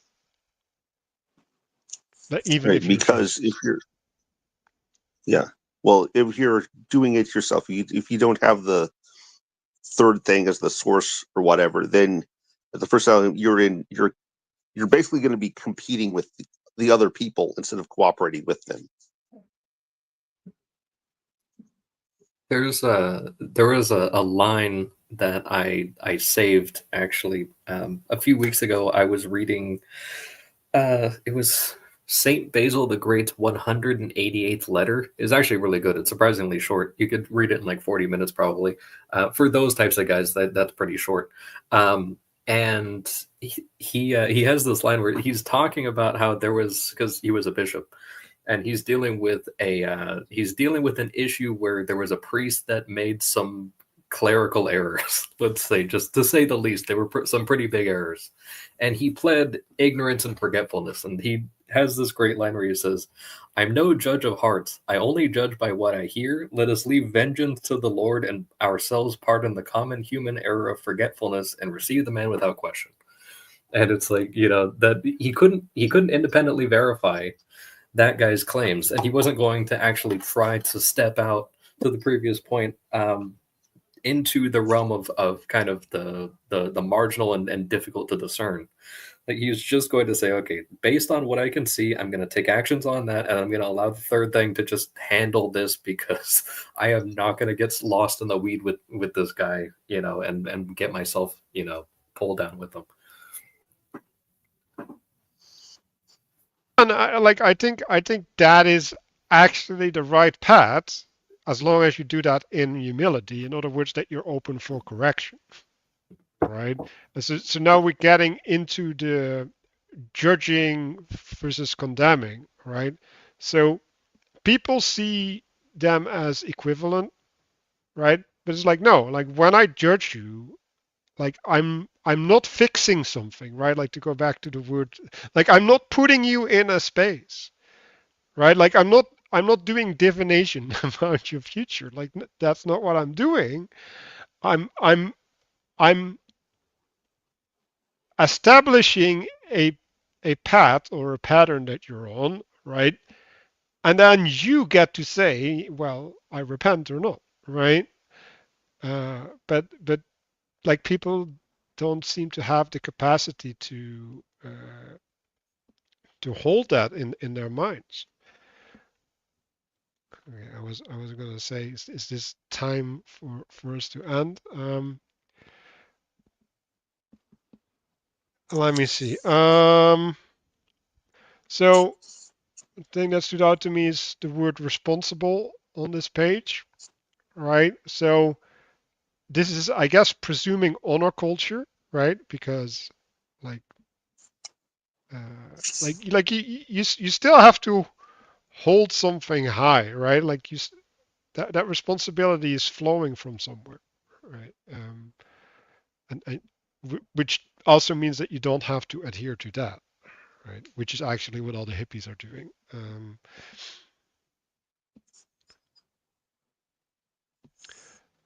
Yeah, and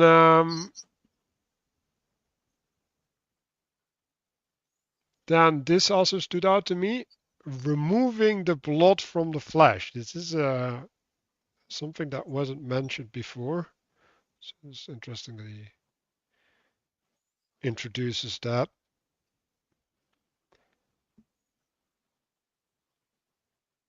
But that, well, that what he says there's a ritual where we can purify the flesh from its blood or something, right? And I would have liked to know more about that, but unfortunately it's not there.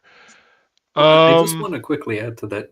I mean, a lot of times the word individual, like we've changed it to personal and everything like that, but I think it actually applies in this particular paragraph. It says, in the process of building a civilized society, each individual, meaning that word as pejoratively as I humanly can, has to relinquish this primitive form of justice, the instinct of vengeance, in favor of judgment and justice from a higher identity. And so there's a sacrifice of your individualism that's required in order to receive a more refined form of justice. Or you replace your blood with the blood of society. Right, like the life-giving force, the thing that you adhere to changes. Yeah, it's a good way to talk about it, Castle. Ultimately, you sacrifice your individualism to be part of something that is bigger than you, right? But that requires a submission into a hierarchy, and that's why individualism causes this spreading and this decentralization and all that nonsense, because it can't do anything else. It can't bind things together by definition, because you're specifically dissecting and setting yourself apart. And that's why the word itself is really dangerous. Yeah, I like how this connects back to the idea of the throne as an altar, right? So that's the sacrifice, the place where you make your individualistic sacrifice at the throne.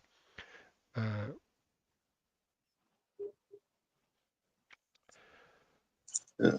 Also, if you're on the removing the blood from the flesh, that's somewhat like that. That's what you use the technology for whatever the technology you use the technologies to make the thing ready to integrate. Yeah, I like that. That's a so. good one.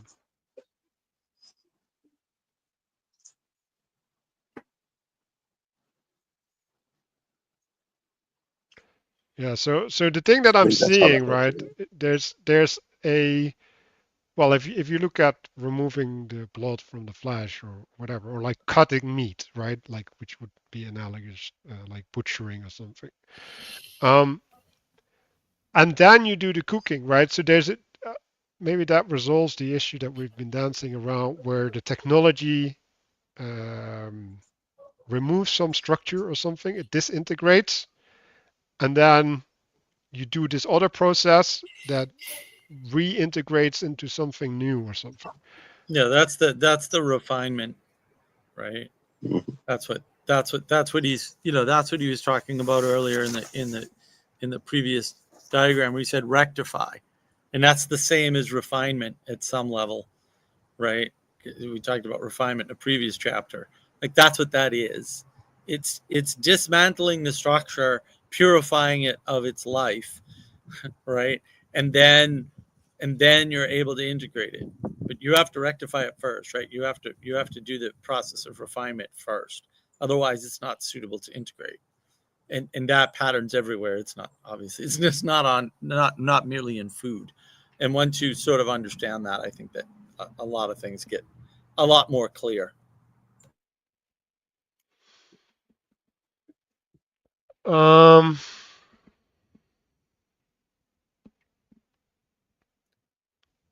I'd like to tie this line from Leviticus also with the previous line about, the imaginings of man being evil from his youth, everything. That this is also a sort of rectification, or a direction to rectify that. What I was talking about, like the interior microcosm as well, that if you are as a mediator and you're existing at a certain layer of mediation, you can also reach to the layer that's above you and also the layer that is below you, or maybe even within you as a form of below.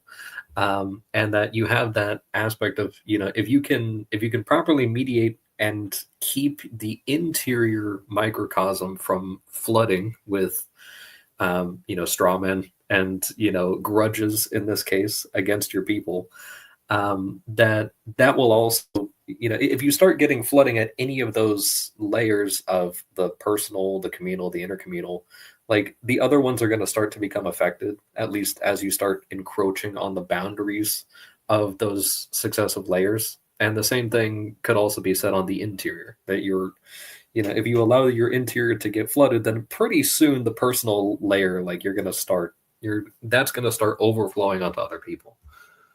Yeah, and I'll just note, you can just start mapping these things directly, right? So halting of vengeance is the same as rectification. It maps perfectly, right? And rule over is the same as integration. Like you can just replace the terms, right? And the difference is that that's a vertical change rather than a horizontal change, right? So the halting of vengeance is the lower thing, the ruling over is the higher thing. So that is a vertical integration, a vertical rectification and integration, as opposed to a horizontal one, as we saw with the meat. And once you sort of understand that, there's the vertical causality. That's what everybody's stuck on, basically, is they're just getting to the point where they're talking about vertical causality. But that is what allows what you highlighted to occur, is when you move up, right? You have to be ruled over so that you can love your neighbor as yourself, because you can't determine who your neighbor actually is, right, without that higher thing. Right? Without that higher integration, you don't have a neighbor. You just have someone next to you. That's all you have. And we don't see that we use this all the time because we're too busy rebelling against hierarchy to figure it out. But like, it's that higher way of thinking that allows us to even discern neighbor from a hostile, for example. yeah, and I like the reason I highlighted this is because I just realized this, like, because I'm always scribbling about what is love, blah blah blah blah blah blah, right? And it's like, and how do you love, right? But loving your neighbor as yourself, right? Like the what Mark talked about, where you're in the same hierarchy, right? But that means that you have the same source of love, right?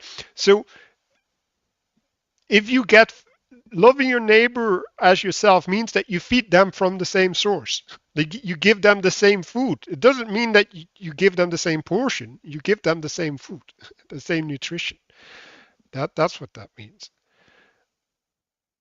And like I think a lot of people misunderstand what this means. Like because it's really hard to fathom even.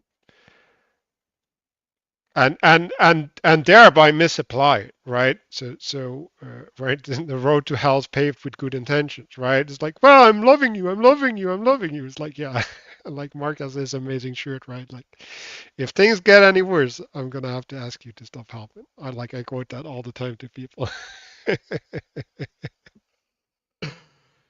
um, yeah. So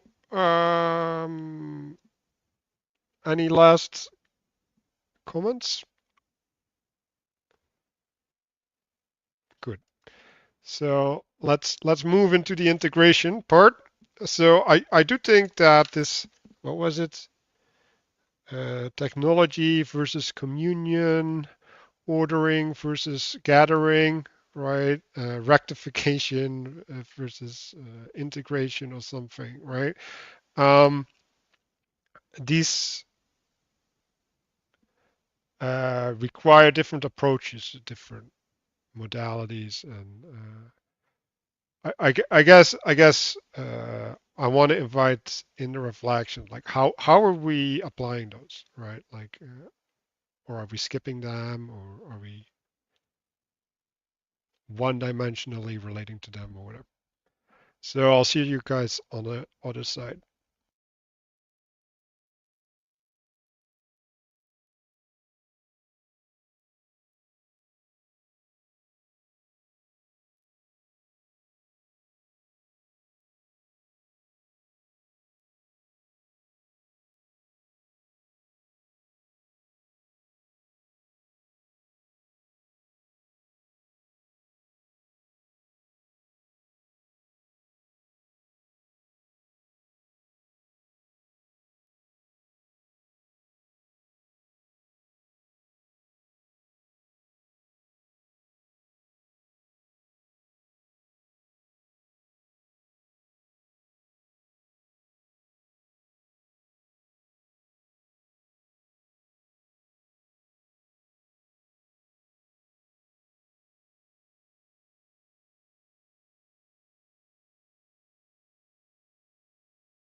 So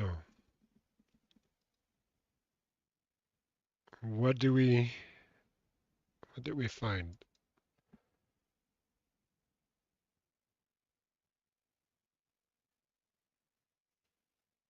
Uh, I guess I'll go first. So I got a little bit distracted actually, because the dichotomy that came to my mind is deconstruction versus mining, where deconstruction is just a taking apart, and the mining is looking for gems. And that is a relation to purpose, right? The distinction there. And I was like, deconstruction is the language of the lost. The people that are not allowed to make a mark on the world because they don't have an authority to make the mark from. So they're really reverent to that authority or something, right? Or the adherence to the proper authority, ironically, right? And they don't want to fall short of that.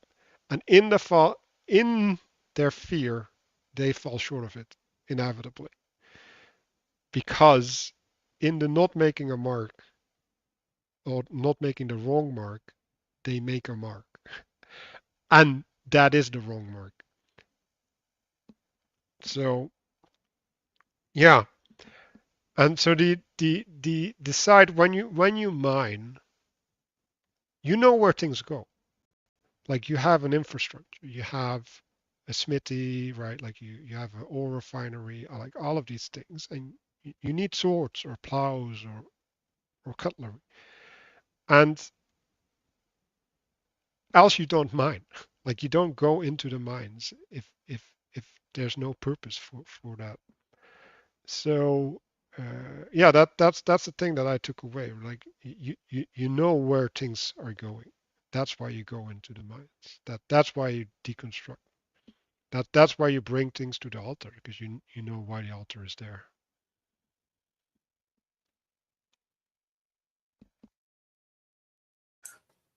Yeah, I think something, and maybe my thoughts were also a little bit kind of disjointed during reflection, but just thinking a little bit about this bit of like keeping out the deconstruction, or at least when you're trying to properly mediate, like how to not fall into a sort of deconstructive pattern of behavior or mindset.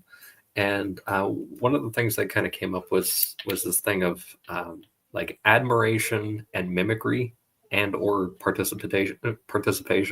So you have this thing of, your point of like finding gems or like looking for some. When you're looking, you're anticipating, like there's almost a sort of hope or expectation of finding something good.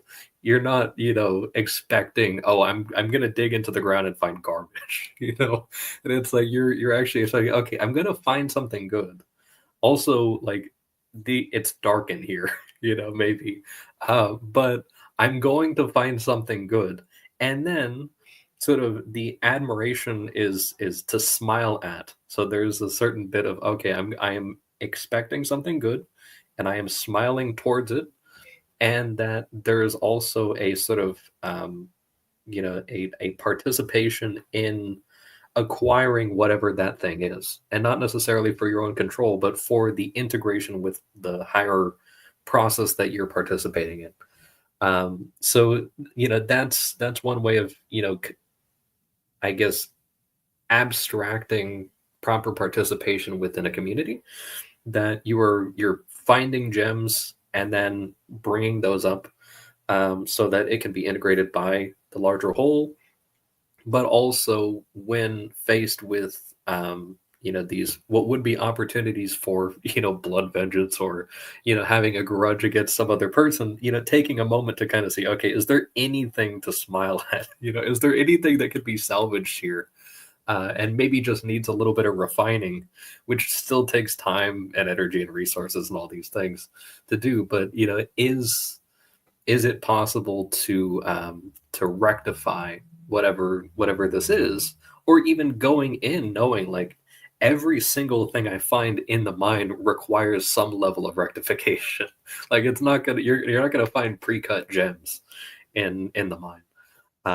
So just some scattered thoughts there.